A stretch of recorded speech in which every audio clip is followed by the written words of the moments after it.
HTC local news కి స్వాగతం. హుస్నాబాద్ పట్టణంలోని అంబేద్కర్ చౌరస్తాలో కురుమ సంఘ ఆధ్వర్యంలో తెలంగాణ తొలి అమరుడు దొడ్డి కొమరయ్య జయంతి వేడుకలు ఘనంగా నిర్వహించారు. ఆయన చిత్రపటానికి పూలమాలలు వేసి నివాళులర్పించారు. ఈ సందర్భంగా అధ్యక్షులు సూర ఐలయ్య మాట్లాడుతూ తెలంగాణ తొలి అమరుడు సాయుధ తెలంగాణ పోరాటంలో భూమి కోసం, ముక్తి కోసం, వెట్టి చాకిరీ విముక్తి కోసం ప్రజలను కట్టుబానిసలుగా మలుస్తూ ఉన్న రోజుల్లో నైజాం రజాకార్లకు వ్యతిరేకంగా పోరాడి అసువులు బాసారని, ఆయన ఆశయాల సాధనకు కృషి చేయాలని అన్నారు. అలాగే హుస్నాబాద్ పట్టణంలో ఆయన విగ్రహాన్ని ఏర్పాటు చేసేందుకు మంత్రి పొన్నం ప్రభాకర్ చెరువు చూపాలని పిలుపునిచ్చారు. ఈ కార్యక్రమంలో నాయకులు దొడ్డి ప్రేమ్ కుమార్, మేకల ఓదయ్య, కోట అశోక్, ఐలయ్య, సదయ్య, మల్లేష్, గడ్డం కొమరయ్య, గుంటి వెంకటస్వామి, రంజిత్, శ్రీధర్, వేణు తదితరులు పాల్గొన్నారు.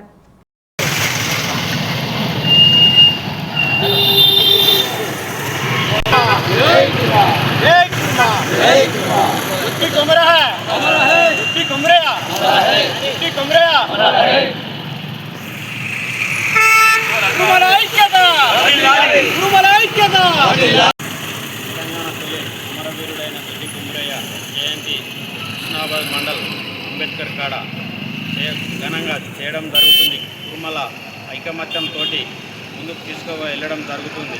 కాబట్టి మాకు తెలంగాణ పోరాట వీరుడైన రజాకారుల అప్పటి నుండి మేము సేవ చేస్తూ దొడ్డి కొమరయ్యను విగ్రహం కావాలని కూడా గవర్నమెంట్ను కోరుకుంటూ మేము చేయడం జరుగుతుంది.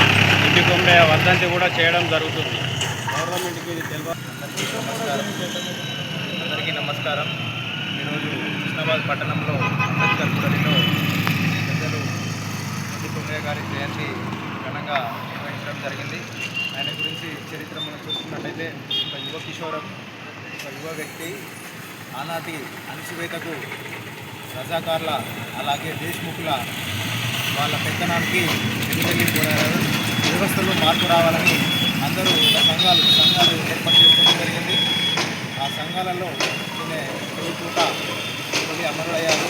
ఈయన మరణం తర్వాత చాలా పెద్ద ఎత్తున ఉద్యమం నడిచింది. రైతాంగ పోరాటం కొనసాగింది.